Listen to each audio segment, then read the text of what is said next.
it's Cherrien here.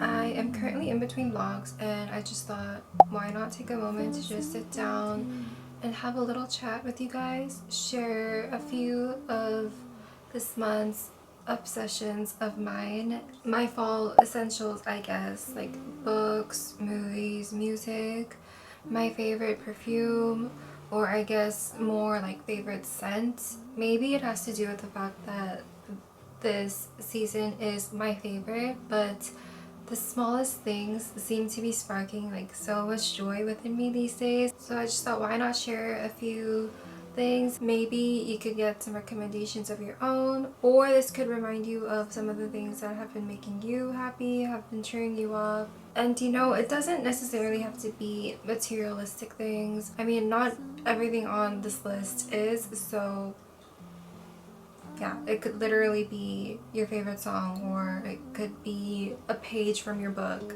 Speaking of, I've been having so much fun making the final touches to my new website with Squarespace, a page to archive all my past artworks and projects, as well as cultivate an all-in-one portfolio. If you don't know, Squarespace is an all-in-one platform created to help you promote your unique presence online.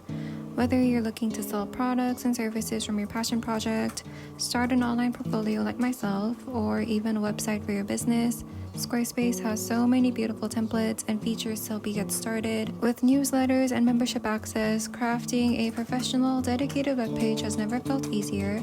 And the best part is, anyone gets a free trial to play around with their website, and as an added bonus, once you're ready to launch, you can go to squarespace.com/Cherrien to get 10% off your first purchase of a domain or website. So without further ado, let's get into my fall essentials list. The first thing I'm going to be sharing with you is, you guessed it, my favorite book of the month. It is Play It As It Lays by Joan Didion. This is actually the first book I have ever read from Joan Didion. I do have The Year of Magical Thinking up on my shelf, but I just haven't tackled it yet for some reason. I am one that sort of like shies away from, I guess, the more depressing reads. I try not to like get into darker material, I think, because I feel like it might be a bit triggering for me. But then like these days it kind of felt like I was sort of missing out, and so now I'm just like, you know what, I'm gonna let myself be triggered if it means I could have a good read. So long story short, this is a pretty depressing read, and it gets increasingly more depressing the more you get into it. This month I've read like 2 other books, but the reason this one is my favorite is because I think it was first published in like 1970 and then again in 1998. Correct me if I'm wrong in the comments. But because it is such an old book, I feel like the dialogue in here and the prose and just the overall atmosphere is very old-timey. It feels almost like a black and white Hollywood film. Just the way the characters talk and the way they carry themselves throughout the story, and I feel like that is like the perfect mood for fall. I guess maybe because of the cover I was like slightly influenced and it made me read this more as a black and white film, but yeah. And because of that, because I've been enjoying the like more classic, like vintagey vibes, the next thing I want to share with you is what I've been listening to, like what my Spotify has been looking like these days. And let's see, I've been listening to a lot of Lovi, specifically her Bewitched album. My favorite track from the Bewitched album is actually the Nocturne interlude. It's just an instrumental piece, and I just think it's like such a vibey track. Obviously, I've been listening to The Secret of Us deluxe version that Gracie just released, and I've also been listening to some Sade, you know, her like Your Love Is King, Smooth Operator album, and then also a little bit of Mazzy Star, Fleetwood Mac. I know like Fleetwood Mac gets a bit of hate. I don't know why, but I feel like you get teased a little bit if you listen to Fleetwood Mac, but I love it. I don't understand why anyone would not like it, but I do. My favorite song from them is currently Dreams and also Don't Stop, and yeah, I think it's their Rumors album, also coincidentally released in 1977. So I guess we're in like a 70s vibe for this fall. I don't know, maybe that's my obsession. And surprisingly, I did not listen to the Red album yet because I don't know why, but last year it was like on repeat for me, but I guess this year we're just not into that. Perfume. Because I've been leaning towards the more like classical, romantic, vintage vibes. I have been into vanilla-based perfumes recently. I think it was when I was in Paris. People from Paris, if you're watching, please confirm, but you guys seem to be digging the whole vanilla perfume. Like every time a girl would walk by, I would get like a whiff of this like sweet vanilla. On one of the days of my trip, I went to like this vintage clothing store run by these two Italian girls who were like so sweet, by the way. I will link their little vintage shop for you guys here. But one of the girls was wearing like this incredible perfume, and I just had to ask what her perfume was, and she was like so sweet to share. She even got me the location of the store that she got it in. And so the next day I went over and got myself this perfume by Parle-moi, I think that's how you say it, and it is in the scent Milky Musk 39. Every time I wear this outside, people ask me, like strangers ask me what perfume I'm wearing, and I get so happy. Like it does not take too much to make a girl happy. You just have to compliment her perfume, I guess. But yeah, makes my whole day if someone compliments me on my choice of perfume that day. And I also carry like this like mini vial of the same scent that the staff gave me when I made my purchase. The main accords are woody, powdery, musky, warm, spicy, and balsamic.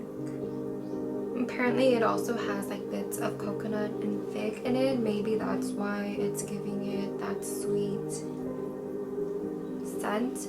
But yeah, I've just been loving it. I, for some reason, during the colder months, really get into the sweeter scents. Like last year, I was into any perfume that had marshmallow notes in it, which kind of took me by surprise because marshmallow is not the first thing you think would smell great. Like I don't think like firsthand I want to smell like a marshmallow, but when it is mixed in with like other woody notes in a perfume, it is so unique. Because sometimes like vanilla might be a little too predictable or a little too cliche, and I guess marshmallow could be a perfect swap for that. And also in relations to that perfume, I've also been really into like sweet candles, pumpkin spice, like cinnamon, vanilla. Yesterday I opened up this one that Carrie got me actually last month, and I've just been saving it until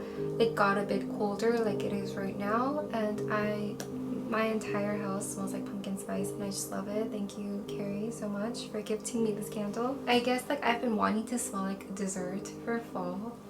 I don't know, but my entire house and me and just everything in general just smells like some sort of dessert.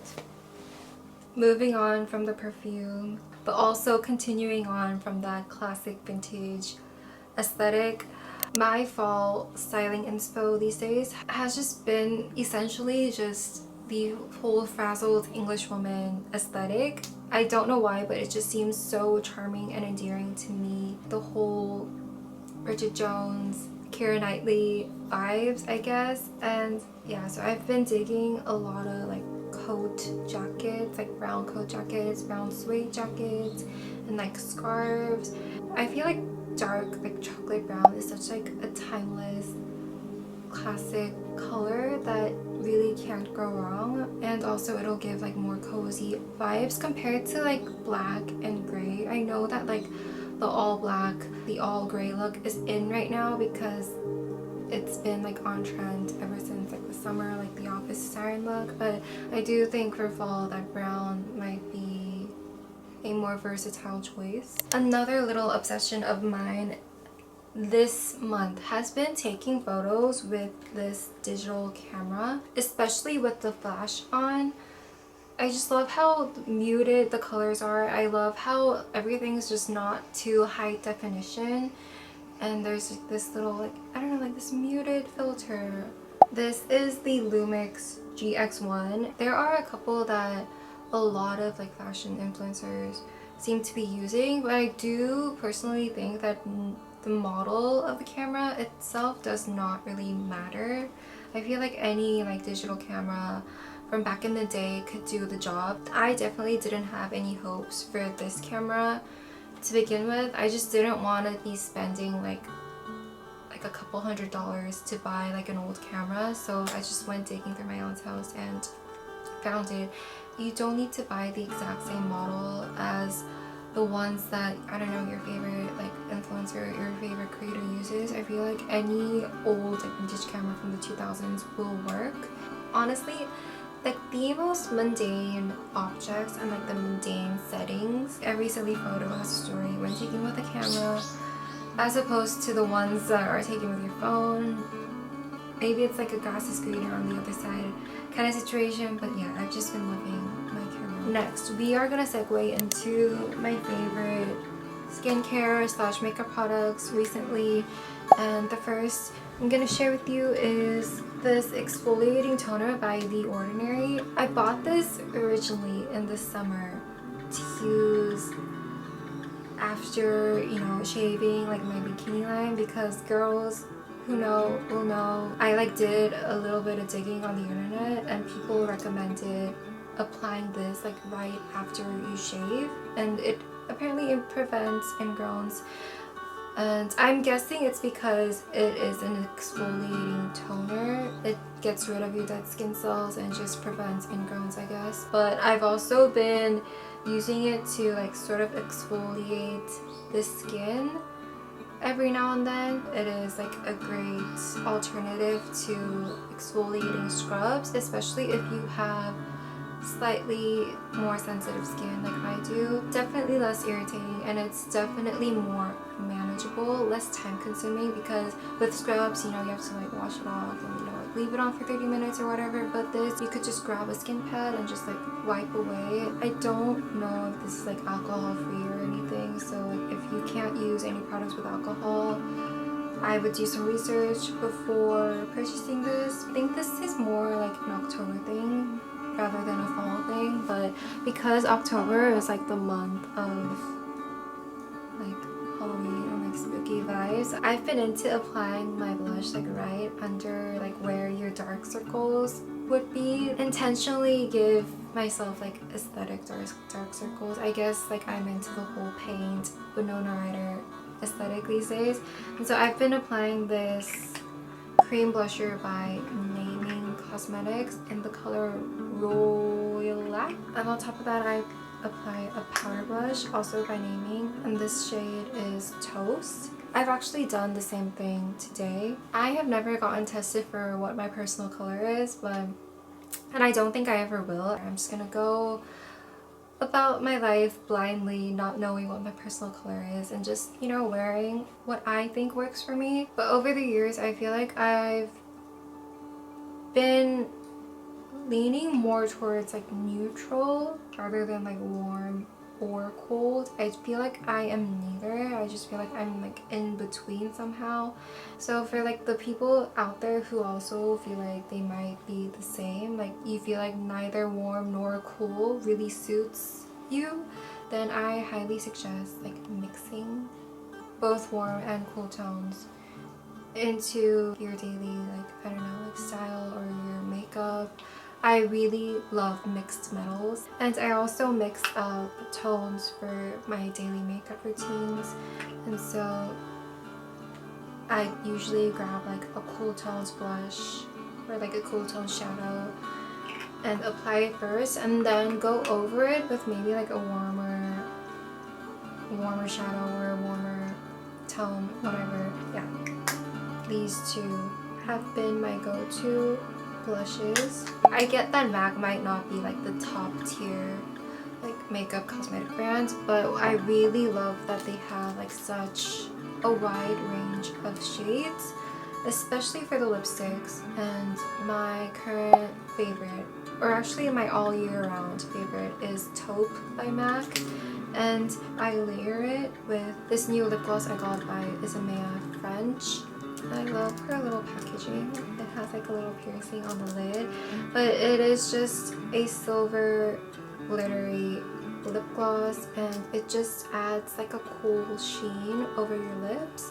And I also do use this for my eyelids. Like I apply a bit left over on my fingers from applying it on my lips, and I have this pretty glittery silver toned eyeshadow going on, and it just stays put throughout the whole day. It does not budge, which was so surprising. Most of the time when you apply like lip gloss or like any wet material on your eyes throughout the day, they do tend to wear off, but this just stays put. Up until I like remove my makeup, the glitter is still there, and I just think it's such a great product. Yeah, so all of that, the perfume, the camera, the lip gloss, like everything, the book even, is all going in this bag. Recently I have been into like this like sort of like burgundy, like deep red color for bags. This has been my favorite bag recently, and it is by Yeomim. Not sponsored, but it was gifted. They always send me the best bags, and I just really love their brand. And it is just like a simple, very versatile bag, and I feel like all of their bags really are. Yeah, they use 100% vegan leather, which is great also. And it fits, surprisingly fits so many stuff, like all of that, like my camera, and even the camera I use to record now, all goes in. It fits in this one bag. This has definitely been another one of my obsessions this month. And yeah, I feel like I've been talking on and on for hours, but we're gonna share one last thing, and then I'm gonna say goodbye to you guys. The last, and certainly not least, quite literally, I feel like this is the sole reason I wanted to share with you my like obsessions for this fall in the first place. This podcast by Spoon. I don't know why, but Spotify just randomly recommended this podcast to me, and I listened to an episode and I was hooked. Like every intrusive thought that I've ever had, every self-doubt, every like insecurity I've had, every guilt I felt like growing up, and also like as an adult, she addresses on her podcast, and I am so grateful. Like this is exactly what I needed. I needed to hear it. I needed to know that I was not alone on all of these intrusive thoughts. And yeah, this is like the first podcast that has ever made me take notes. After I finished like a couple of her episodes, I decided to search her up on Instagram. I wasn't even sure she had one in the first place, but I just really wanted to follow her. So like I searched her up, and I was so shocked to find that she was the author of one of the books that have been on my TBR list since last December. She wrote notes on Shapeshifting, and I regretted so much in that moment for not ordering the book as soon as I saw it. So like I ordered it right then and there. But these are the times where I feel like the universe is really at play here. And no, I'm not religious. I don't believe I ever will be, but I do believe that there may be like a higher power somewhere, somehow. I don't know, but I just don't see myself getting into religion. But yeah, that is a talk for another day. We're getting off track here. Ordered the book the minute I found out, and I can't wait to read it. I just know I'm gonna be so into it. I saw that she has like a Patreon link, and so I'm seriously debating whether I should or should not join. But yeah, I probably like most likely will. Thanks for sitting down with me today and listening to my latest obsessions. I hope you at least got some good recommendations from my list. And also I hope maybe, you know, it got you thinking about what your favorites have been recently, what your obsessions, what your fall favorites are. I feel like I am not the most interesting person. I don't know how I come off on this channel, but I'm just like such a boring person in general, and I feel like I'm such a grandma, which is why I usually don't like sharing like what I've been into and like what my favorite products are, because I feel like I may bore you a bit and may put you to sleep. But yeah, sincerely hope that wasn't the case for this little video. And yeah, again, hope you have a lovely fall, hope you have a lovely month. Thank you always for supporting my channel. Thank you for listening to me yap on and on and on and on and on. I love you all so much. You guys are literally the best viewers, subscribers anybody could ask for, and I just really appreciate you, and I will see you soon. Bye.